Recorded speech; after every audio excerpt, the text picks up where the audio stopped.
नहीं, नालंदा के विकास के लिए तो बहुत बड़ी योजना ली जा चुकी है। नालंदा में अंतर्राष्ट्रीय ख्याति का विश्वविद्यालय बनाने की योजना, और इसके लिए राज्य सरकार ने पहल की है।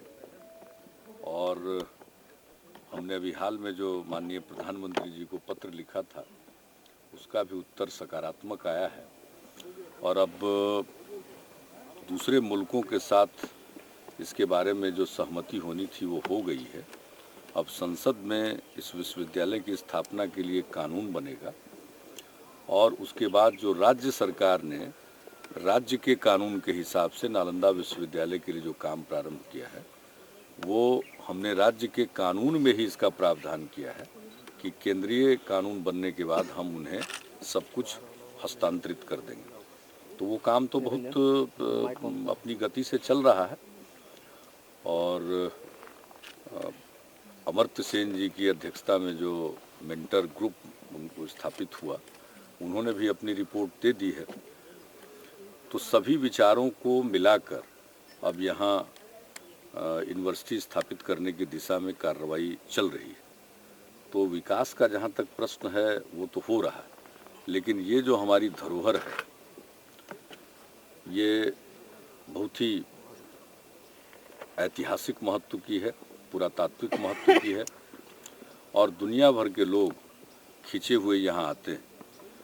नालंदा दुनिया का पहला विश्वविद्यालय था, और जब नालंदा में विश्वविद्यालय चल रहा था और देश के बाहर के लोग भी यहाँ अध्ययन करने के लिए आते थे, उन दिनों यूरोप में इस प्रकार से शिक्षा का व्यवस्थित रूप से विकास नहीं हुआ था। अगर कहें तो उस समय यूरोप के लोग जंगलों में ही भटक रहे थे। और यह एक संयोग है कि नालंदा विश्वविद्यालय जब ध्वस्त हो रहा था, उन्हीं दिनों यूरोप में ऑक्सफोर्ड विश्वविद्यालय उदित हो रहा था। तो हमारे यहाँ जो ज्ञान का केंद्र था वो ध्वस्त हुआ, यानी पूरब में जो ज्ञान का केंद्र था वो ध्वस्त हुआ और पश्चिम में उदित हुआ। हम फिर से ज्ञान का केंद्र पूरब में स्थापित करना चाहते हैं। और आज पहले विद्यार्थी जीवन में तो यहाँ आए हुए थे, लेकिन आज मेरे मन में इच्छा थी और बहुत प्रकार की जिज्ञासा भी थी। उसके चलते हम ये जो भग्नावशेष है इसका अवलोकन करने के लिए आए हैं। दरअसल पूरा जो हमारा राजगीर का प्रवास है 7 दिनों का, उसमें हम अपने पुरानी चीज़ों के साथ ये चाहते हैं कि लोग कनेक्ट करें, अपने को जोड़ें। इससे नई पीढ़ी को बहुत प्रेरणा मिलेगी कि हमारा जब इतना गौरवशाली अतीत रहा है तो हमारा भविष्य भी उज्जवल होगा। वर्तमान में कुछ कठिनाइयां हैं, हम नीचे गए तो काल चक्र की ये गति है, उसकी नियति है। कभी कोई शिखर पर जाता है तो फिर नीचे आता है, फिर से हम शिखर पर जाने की कोशिश कर रहे हैं, और उसके साथ जोड़ने का ही अभियान है।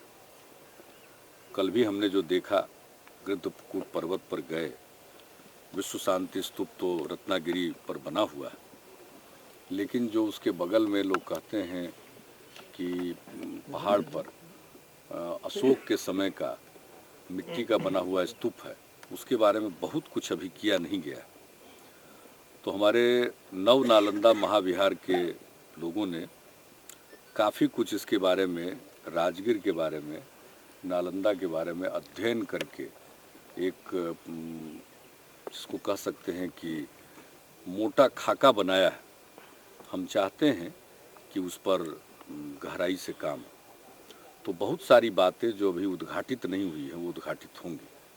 अभी तो हम उतना ही देख रहे हैं जो खुदाई के दौरान निकला, या इन दिनों काम के दौरान कहीं हमारे आर्कियोलॉजिकल सर्वे ऑफ इंडिया के जो विशेषज्ञ हैं उनको महसूस होता है कि यहाँ भी कुछ है, तो उसको निकालने की कोशिश करते हैं। हमने देखा बहुत अच्छा काम कर रहे हैं, और आर्कियोलॉजिकल सर्वे ऑफ इंडिया के लोग बगल में जो इसके क्रम में पाथवे बनाने के क्रम में उनको कुछ चीज़ें दिखाई पड़ी, तो उसकी खुदाई उन्होंने की।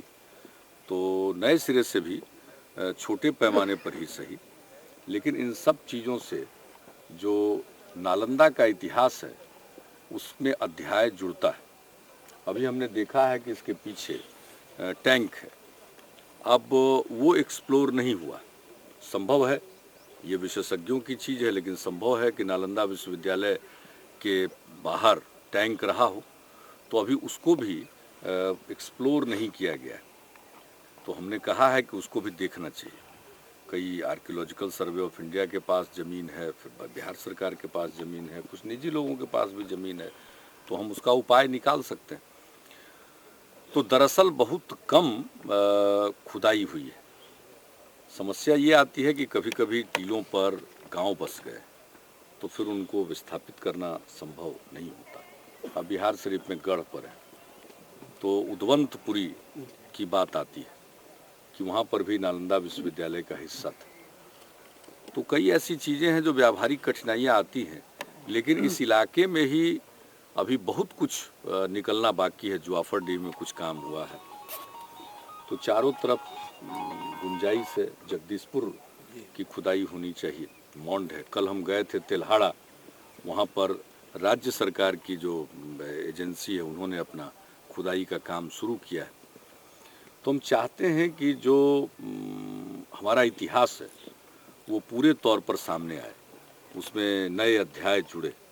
अभी तो जो ह्वेनसांग का यात्रा वृतांत है उसके आधार पर कुछ लोगों ने जो काम किया, तो ये इतिहास सामने आया। अभी बहुत कुछ करना बाकी है।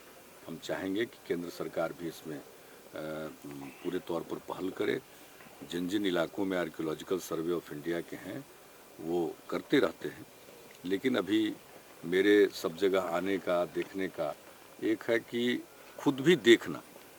जब आदमी किताबों में पढ़ता है या रिपोर्ट देखता है तो एक आइडिया मोटे तौर पर ज़रूर होता है, लेकिन जब स्पॉट पर आप जाइएगा, स्थल पर जाइएगा, तो अपने आप बहुत चीज़ें सामने आने लगती है। और अगर उसके बारे में कुछ जानकारी हो तो बहुत सारी बातें आने लगती है। जैसे गृद्धकूट पर्वत के ऊपर उसके बगल में रत्नागिरी पर ही जो अशोकन पिलर है, तो जब ह्वेनसांग का वृतांत ये कहता है कि जब भगवान बुद्ध का अंतिम संस्कार हुआ तो उनका जो कह सकते हैं कि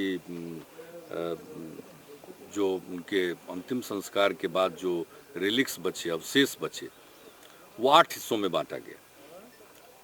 तो एक जगह का उन्होंने वर्णन किया वैशाली, वहाँ तो खुदाई में निकला, लेकिन उन्होंने कहा है कि अजात शत्रु को भी मिला था, तो संभव राजगीर उनकी राजधानी थी, वहाँ किया हो। तो जो अशोकन पिलर जिसको हम मान रहे हैं वहाँ पर आगे काम ही नहीं हुआ, तो हम तो इसको परसू करेंगे, उस पर काम हो। और हमारे राज्य में जो विशेषज्ञ हैं उनको पहले हमने किया, नव नालंदा महाविहार, काशी प्रसाद जायसवाल शोध संस्थान और ASI से जुड़े हुए लोग भी हैं, तो यहाँ पर भी उनके जो विशेषज्ञ हैं उनके साथ बातचीत करके, तो कुल मिलाकर के जो चीज़ें दिख रही हैं हम उसको कैसे उद्घाटित करें, कैसे उसको उभारें, तो इतिहास के बारे में पूरी जानकारी मिल पाएगी और उसमें नए नए अध्याय जुड़ पाएंगे। तो हमारे आने का मकसद वही है और हम चाहते हैं, और मेरी अपनी मान्यता है कि बहुत कुछ जानना बाकी है। जितना हम जानते हैं उससे कहीं ज़्यादा समृद्ध हमारा इतिहास रहा, हमारी संस्कृति रही है।